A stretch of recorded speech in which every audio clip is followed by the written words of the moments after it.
Di sebuah lembah subur di antara jajaran perbukitan Pasundan, terhampar sebuah negeri yang makmur bernama Kuta Tangguhan. Kerajaan itu dipimpin oleh seorang raja yang arif, Prabu Swarnalaya, dan permaisurinya yang berhati lembut, Ratu Purbamana. Di bawah pemerintahan mereka, negeri itu tak pernah mengenal kata kelaparan. Lumbung-lumbung desa selalu penuh. Sawah-sawah membentang hijau laksana permadani, dan sungai-sungai mengalirkan air jernih yang menghidupi tanah mereka. Rakyat mencintai raja dan ratunya karena keadilan dan kemurahan hati mereka terasa di setiap denyut nadi kehidupan kerajaan. Dari luar, Kuta Tangguhan adalah gambaran surga di bumi. Namun, di balik gerbang istana yang kokoh dan taman-taman yang indah, ada sebuah kesunyian yang menggema. Kemakmuran yang melimpah ruah justru semakin menajamkan sebuah kekosongan yang tak bisa diisi oleh emas maupun kekuasaan. Setelah bertahun-tahun lamanya membina rumah tangga, takhta Prabu Swarnalaya dan Ratu Purbamana belum juga diberkahi seorang pewaris. Setiap upacara panen raya yang meriah, setiap sorak-sorai rakyat yang memuji kebijaksanaannya terasa seperti sebuah sindiran pedih bagi sang Prabu. Ia adalah seorang raja yang berhasil bagi negerinya, namun merasa gagal sebagai seorang suami dan seorang lelaki. Kesedihan ini menjadi awan kelabu yang membayangi istana megah itu. Ratu Purbamana, yang namanya berarti hati purba, semakin sering menyendiri.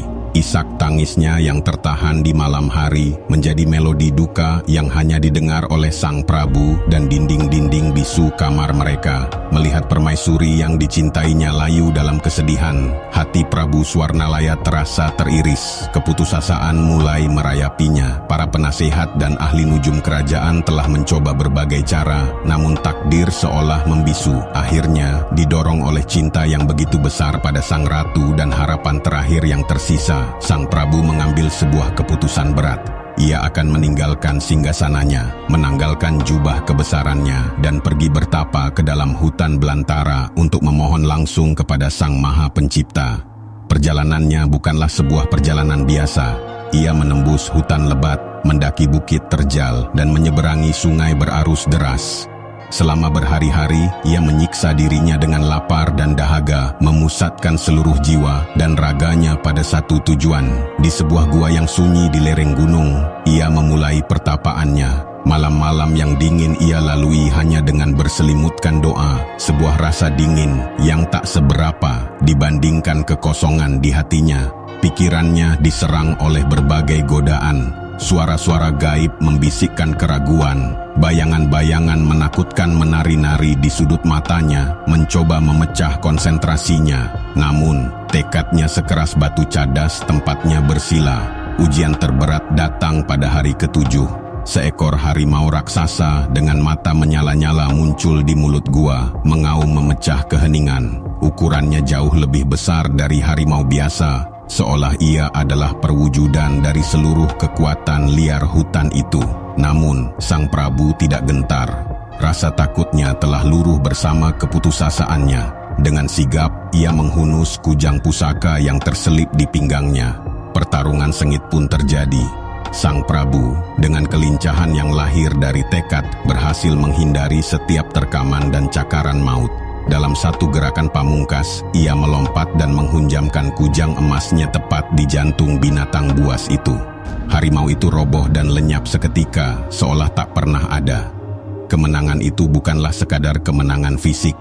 Ia telah menaklukkan rasa takutnya, membuktikan kelayakannya, dan menunjukkan pada semesta bahwa cintanya pada sang ratu lebih kuat dari ancaman kematian sekalipun. Doa yang dipanjatkan dengan pengorbanan sebesar itu akhirnya didengar.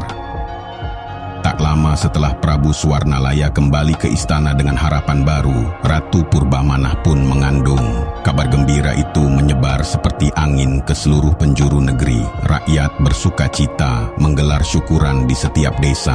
9 bulan kemudian, lahirlah seorang putri yang kecantikannya laksana bulan purnama. Wajahnya bersinar, kulitnya lembut, dan tangis pertamanya terdengar begitu merdu. Ia diberi nama Nyi Mas Ratu Dewi Rukmini Kencana Wungu, namun semua orang memanggilnya dengan nama singkat Dewi Rukmini. Kelahirannya adalah sebuah mukjizat jawaban atas doa yang dipanjatkan dengan air mata dan darah. Namun, cinta yang lahir dari penantian panjang dan keputusasaan seringkali tumbuh menjadi liar dan tak terkendali. Bagi Prabu dan Ratu, Dewi Rukmini bukan lagi sekadar seorang anak. Ia adalah perwujudan dari anugerah ilahi. Setiap keinginannya adalah perintah, setiap rengekannya adalah titah. Menolak permintaannya terasa seperti menghina mukjizat itu sendiri. Sejak ia bisa menunjuk, dunia seolah membungkuk untuk meletakkan apapun yang ia inginkan ke dalam genggamannya. Sebuah boneka dari negeri seberang, seekor kuda poni dengan bulu seputih awan, bahkan sepotong kue yang baru saja dihidangkan untuk seorang tamu agung, semua menjadi miliknya hanya dengan rengekan kecil.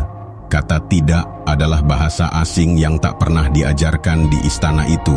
Kasih sayang yang melimpah tanpa diiringi batasan, secara perlahan namun pasti membentuk jiwanya. Dewi Rukmini tumbuh menjadi seorang gadis yang jelita parasnya, namun angkuh perangainya. Ia manja, egois, dan tak pernah belajar untuk memahami perasaan orang lain. Ia tidak terlahir jahat. Ia dibentuk menjadi pribadi yang demikian oleh cinta buta kedua orang tuanya. Waktu berlalu dan sang putri kini akan menginjak usia 17 tahun. Sebuah usia yang dianggap sebagai gerbang kedewasaan. Istana merencanakan sebuah perayaan besar-besaran, sebuah pesta yang kemegahannya belum pernah disaksikan oleh siapapun di negeri itu. Perayaan ini bukan hanya pesta ulang tahun, melainkan sebuah penegasan statusnya sebagai calon pewaris takhta Kuta Tangguhan. Persiapan pun dimulai. Para pelayan sibuk hilir mudik, juru masak terbaik didatangkan, dan para seniman diperintahkan untuk menghias setiap sudut istana. Di tengah kesibukan itu, Dewi Rukmini mengajukan berbagai permintaan yang semakin menunjukkan betapa jauh dirinya dari rakyat yang akan ia pimpin. Ia menuntut gaun yang ditenun dari benang emas, sandal yang bertabur mutiara, dan puncaknya, ia meminta agar setiap helai rambutnya yang panjang terurai dilapisi dengan kepingan emas dan permata. Mendengar permintaan terakhir itu, untuk sesaat kesabaran Prabu Swarnalaya habis. Wajahnya memerah menahan amarah. Hatinya sebagai seorang raja yang bijaksana, tahu bahwa permintaan itu adalah sebuah kebodohan dan kesombongan yang melampaui batas. Namun, ketika ia melihat wajah memelas putrinya dan mendengar bujukan lembut dari sang ratu, amarahnya pun surut. Kelemahannya sebagai seorang ayah kembali mengalahkan kebijaksanaannya sebagai seorang raja. Ia tak sanggup melihat air mata di wajah putri yang ia dapatkan dengan susah payah.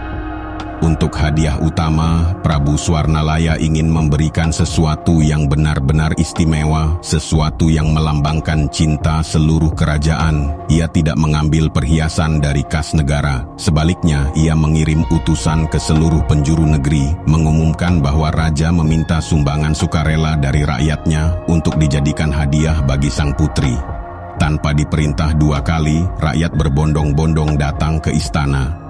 Petani memberikan sebentuk cincin perak peninggalan neneknya. Nelayan menyerahkan sebutir mutiara yang ia temukan di dasar laut. Para pedagang menyumbangkan kepingan emas dari keuntungan mereka. Mereka memberikan apa yang mereka punya dengan tulus, sebagai wujud cinta dan kesetiaan mereka kepada keluarga kerajaan, terutama kepada sang putri yang mereka anggap sebagai berkah bagi negeri itu. Semua emas, perak, dan permata aneka warna yang terkumpul kemudian diserahkan kepada ahli perhiasan terbaik di kerajaan. Buatkan sebuah kalung terindah di dunia dari semua ini, titah sang Prabu. Sang ahli perhiasan bekerja siang dan malam, menumpahkan seluruh keahlian dan jiwanya ke dalam pekerjaannya. Ia tidak hanya merangkai batu-batu mulia, ia merangkai doa dan harapan dari ribuan rakyat Kuta Tangguhan. Setiap permata zamrud hijau melambangkan kesuburan tanah mereka, setiap safir biru melambangkan kejernihan sungai mereka, setiap rubi merah melambangkan keberanian mereka, dan setiap berlian berkilau melambangkan ketulusan hati mereka. Kalung itu pada akhirnya bukan lagi sekadar perhiasan. Ia telah menjadi sebuah artefak suci, sebuah simbol persatuan, sebuah ikrar cinta yang ditempa menjadi satu. Hari perayaan pun tiba. Alun-alun istana dipenuhi oleh lautan manusia. Semua orang mengenakan pakaian terbaik mereka. Wajah mereka berseri-seri penuh sukacita. Ketika sang putri muncul di balkon istana, didampingi oleh Prabu dan Ratu, sorak-sorai membahana. Dewi Rukmini memang tampak mempesona dalam balutan gaun sutranya. Kecantikannya menyilaukan mata. Pada puncak acara, Prabu Swarnalaya berdiri dan mengangkat kalung aneka warna itu tinggi-tinggi. Cahaya matahari membuatnya berkilauan, memancarkan ribuan warna yang indah. Dengan suara yang bergetar karena bangga dan haru, ia berkata, "Anakku, terimalah hadiah ini. Ini bukan dariku, bukan pula dari ibumu. Kalung ini adalah persembahan dari seluruh rakyat Kuta Tangguhan yang mencintaimu. Setiap permatanya adalah wujud dari doa dan harapan mereka untukmu." Sang Prabu kemudian mendekat untuk mengalungkan hadiah itu ke leher putrinya. Namun, Dewi Rukmini menatap kalung itu dengan tatapan dingin penuh penghinaan. Ia sama sekali tidak melihat makna di baliknya. Yang ia lihat hanyalah sekumpulan batu-batu yang warnanya norak dan tidak serasi. Baginya, kalung itu tampak murah, tidak pantas untuk seorang putri sepertinya. "Hadiah apa ini? Jelek sekali," serunya dengan suara melengking, memecah keheningan yang khidmat. Wajah Prabu Swarnalaya pucat pasi. Ratu Purbamenah menutup mulutnya tak percaya. "Aku tidak suka kalung ini, ayah. Jelek dan kampungan," lanjut sang putri dengan angkuh. Dengan satu gerakan kasar, ia merebut kalung itu dari tangan ayahnya dan membantingnya sekuat tenaga ke lantai pualam istana. Suara kalung yang hancur itu terdengar begitu nyaring, seolah meretakkan jantung setiap orang yang mendengarnya. Permata-permata indah yang melambangkan cinta tulus rakyatnya kini hancur berkeping-keping, tersebar tak berharga di lantai yang dingin. Seluruh alun-alun membeku dalam keheningan yang mencekam. Sorak-sorai berganti menjadi desah napas tertahan. Tindakan sang putri bukanlah sekadar kemarahan seorang anak manja. Itu adalah sebuah penghinaan mutlak, sebuah penolakan telak terhadap cinta dan pengabdian seluruh negerinya. Hancurnya kalung itu adalah simbol dari hancurnya ikatan suci antara seorang pemimpin dan rakyatnya. Dalam keheningan yang mengerikan itu, terdengar satu suara, sebuah isak tangis yang pilu. Ratu Purbamenah tak sanggup lagi menahan kepedihan hatinya. Ia menangis, bukan lagi tangisan seorang ibu yang kecewa, melainkan ratapan seorang wanita yang seluruh dunianya baru saja runtuh. Mimpi indahnya yang ia perjuangkan bertahun-tahun, kini hancur lebur di depan matanya oleh tangan anaknya sendiri. Kesedihannya begitu dalam, begitu murni, hingga menular seperti wabah. Satu persatu rakyat yang hadir mulai menangis. Mereka tidak hanya menangisi kalung yang hancur, mereka menangisi cinta mereka yang dilecehkan, harapan mereka yang dipatahkan, dan masa depan kerajaan mereka yang tampak suram. Lalu, sesuatu yang ajaib dan mengerikan terjadi.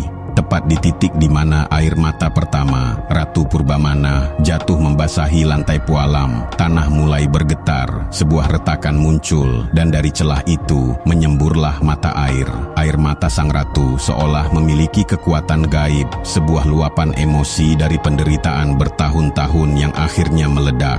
Duka yang begitu dahsyat itu mampu meretakkan pondasi bumi. Mata air itu dengan cepat membesar menjadi semburan air yang dahsyat. Lantai istana terbelah, bumi berguncang hebat seolah ikut menangis. Langit yang tadinya cerah tiba-tiba menjadi gelap gulita, petir menyambar-nyambar dan guntur menggelegar, seolah murka alam ikut tumpah ruah. Air bah naik dengan begitu cepat menelan singgasana, pilar-pilar istana, dan alun-alun yang penuh sesak. Kepanikan melanda, orang-orang berlarian mencoba menyelamatkan diri, namun tak ada tempat untuk lari. Di tengah kekacauan itu, Dewi Rukmini akhirnya tersadar dari keangkuhannya. Wajahnya pucat karena ketakutan. Ia menjerit memanggil ayah dan ibunya, menjeritkan penyesalan yang terlambat. Namun, suaranya hilang ditelan gemuruh air. Air bah yang lahir dari duka ibunya itu menenggelamkan segalanya tanpa ampun. Kerajaan Kuta Tangguhan yang dulu begitu makmur dan megah kini lenyap dalam sekejap ditelan oleh gelombang kesedihan. Ketika badai akhirnya reda dan air menjadi tenang, pemandangan yang tersisa adalah sebuah danau yang luas dan sunyi. Tidak ada lagi istana, tidak ada lagi desa, semuanya telah hilang di dasar air. Namun, sebuah keajaiban terakhir muncul. Pada hari-hari yang cerah, ketika sinar matahari menembus permukaan airnya yang jernih, danau itu akan memancarkan aneka warna yang menakjubkan. Terkadang hijau, terkadang biru, lalu berubah menjadi kuning, merah, dan ungu, seindah pelangi yang turun dari langit. Orang-orang percaya warna-warni itu adalah pantulan cahaya dari kepingan permata kalung sang putri yang kini tersebar abadi di dasar danau. Danau itu pun kemudian dikenal dengan nama Telaga Warna. Ia menjadi sebuah monumen abadi, sebuah pengingat yang indah sekaligus tragis. Keindahannya yang memukau terikat selamanya pada kisah tentang cinta yang merusak, tentang ikrar yang dihancurkan, dan tentang duka yang mampu menenggelamkan sebuah peradaban. Telaga itu adalah sebuah luka yang indah di wajah bumi, yang mengajarkan bahwa kesombongan akan membawa kehancuran dan penyesalan seringkali datang ketika semuanya sudah terlambat.